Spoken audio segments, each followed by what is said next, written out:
Hello, students. All of you are most welcome. This is Krishna and our channel Physics Home Jaguru. Especially for NEET aspirants, उनके लिए ये video है क्योंकि NTA अब आपके लिए लगातार खुशखबरी ला रहा है और ये 3 मई को जो आपने नीट का दिया था जो कैंसिल हो गया था उसका जो रजिस्ट्रेशन कराया था उस समय जो फीस डिपॉजिट हुई थी उसको वो वापस कर रहा है बार बार बार बार मैं इसलिए कह रहा हूँ कि उसने एक लेटेस्ट नोटिस अभी फिर निकाला है। ये नीट वालों के लिए है जिन्होंने 3 मई को एग्जाम दिया था ना, उनके लिए ये रिफंड से रिलेटेड है।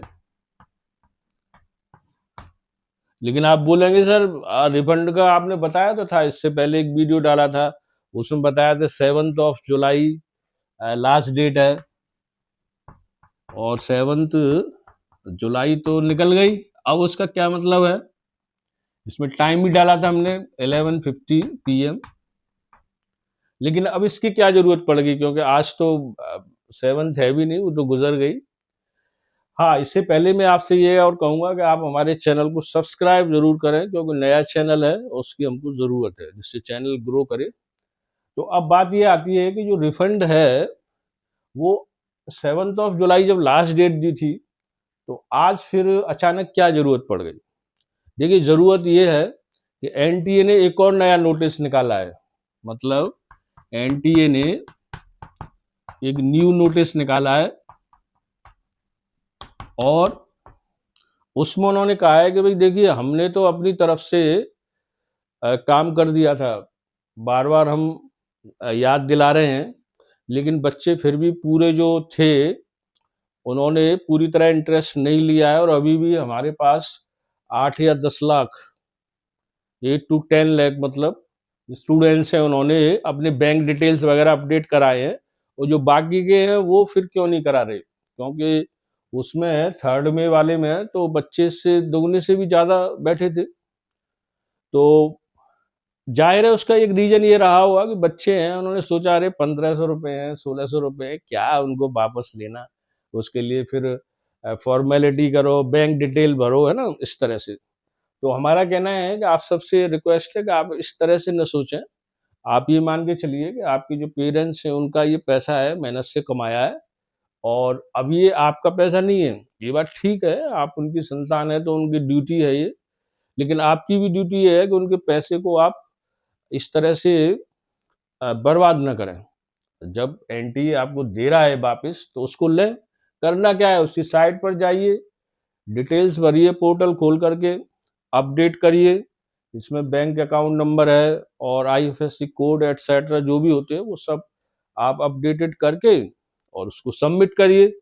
यदि उसमें कोई कमी रहती है तो वो एडिट वाला ऑप्शन आएगा, पहले ही मैंने बताया था।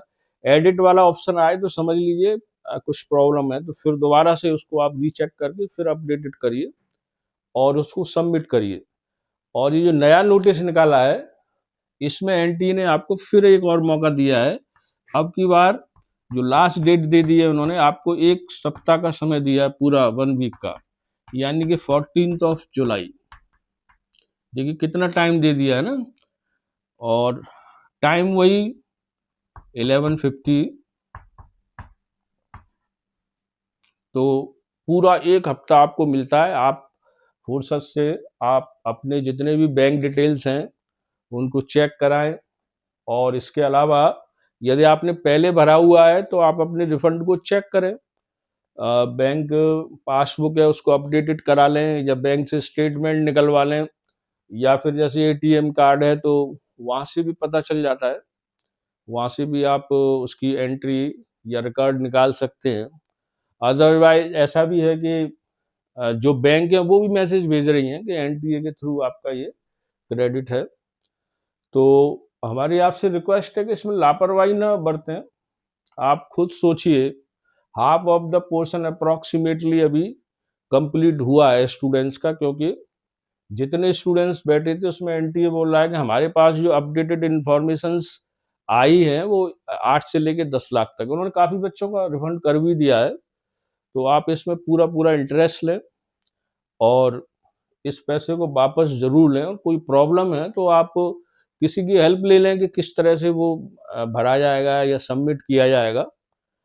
तो ये नोटिस जो है बिल्कुल ताज़ा नोटिस है और आपकी भलाई के लिए है और मैं समझता हूँ कि आप इसका पूरा लाभ लेंगे। जो 1 हफ्ता आपको और मिला है, देखिए यहाँ पर जब ये 7th ऑफ जुलाई कह रहे थे ना, तब ये मन में डाउट्स थे, कन्फ्यूजन्स थे कि अरे इतना कम टाइम है, अभी 7 जुलाई तो आ ही गई, क्योंकि इन्होंने नोटिस तो निकाला था लेकिन एक नया नोटिस इन्होंने फिर डाला था, लेकिन वो 7 जुलाई से 1 दिन पहले ही डाला था उन्होंने। तो उस समय एकदम से रिमाइंड हुआ लोगों को, अरे क्या हुआ, अब तो 24 आवर्स हैं, इतने में हम कैसे कर लेंगे। तो इसके लिए फिर यही हुआ कि 7th ऑफ जुलाई को जब लोगों ने इसकी कोशिश करी तो कुछ लोग सफल हुए, बहुत सारे लोग ऐसे थे उन्होंने कहा कि साइट चल नहीं रही है, रुक रुक करके चल रही है, तो इस तरह से वो टाइम निकल गया। तो ये एक मन में अनसेटिस्फैक्शन था कि जिस 7th ऑफ जुलाई को जो ट्राई किया था वो इतना कोशिश सफल नहीं हुई। तो चलिए, देर आए दुरुस्त आए, अब तो उन्होंने आपको भरपूर टाइम दिया है 14th ऑफ जुलाई तक का, यानी 1 वीक आपके पास पूरा है। इसके बाद कोई एक्सक्यूज नहीं होना चाहिए कि ये रह गया वो रह गया, क्योंकि अब ये भरपूर टाइम है। इसमें आप जैसे मान लीजिए कोई कुछ चीज़ें रह गई हैं अपडेटेड कराने से बैंक डिटेल्स में, तो आप उसको पूरा कर सकते हो, है ना। और पासबुक वगैरह अपनी सब अपडेटेड करके रखिए और पूरी जानकारी भरिए। और ये मैंने आपको बता दिया है कि जानकारी अधूरी होगी या कोई कमी होगी तो वो या तो सबमिट होगा नहीं, और सबमिट मान लीजिए हो गया तब भी इसमें फिर बाद में एडिट का ऑप्शन आ जाएगा ना।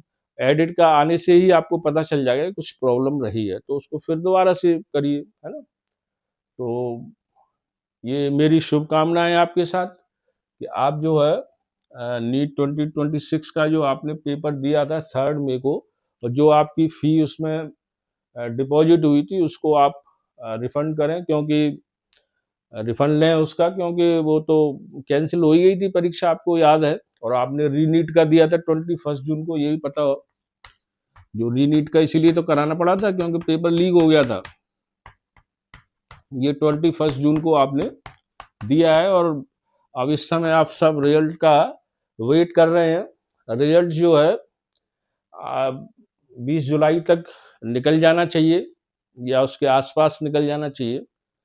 तो सबसे पहले तो आप इसकी तैयारी करें कि इन डिटेल्स को अच्छी तरह भरें और इस रिफंड को लें।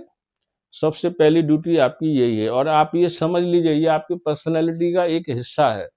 आप यदि इसमें लापरवाही बरतते हैं तो आप समझिए डॉक्टर कैसे बनेंगे, कैसे आपका सिलेक्शन होगा, क्योंकि आपने सिलेबस में भी लापरवाही बरती होगी। अभी इसमें ये ना, अरे ले लेंगे सर, क्या ज़रूरत है, 15 रुपये दो, मारे जाएंगे, कोई दिक्कत नहीं है। लेकिन नहीं, यही प्रवृत्ति आपकी तैयारी करते समय भी रहती है। जब आप सिलेबस को करते हैं, अरे कर लेंगे सर, ये टॉपिक रह गया, बाद में तुरंत कर लेंगे, तो ये आपकी पर्सनैलिटी का एक हिस्सा बन जाता है। तो आप इस तरह से पर्सनैलिटी को बेकार न करें और अपना रिफंड ज़रूर लें, बैंक डिटेल्स वगैरह भर करके। मुझे उम्मीद है कि आप इस पर ध्यान देंगे और इसका फ़ायदा लेंगे। सो और क्या कहें, thank you for watching me, take care, good day, ओम जय गुरु।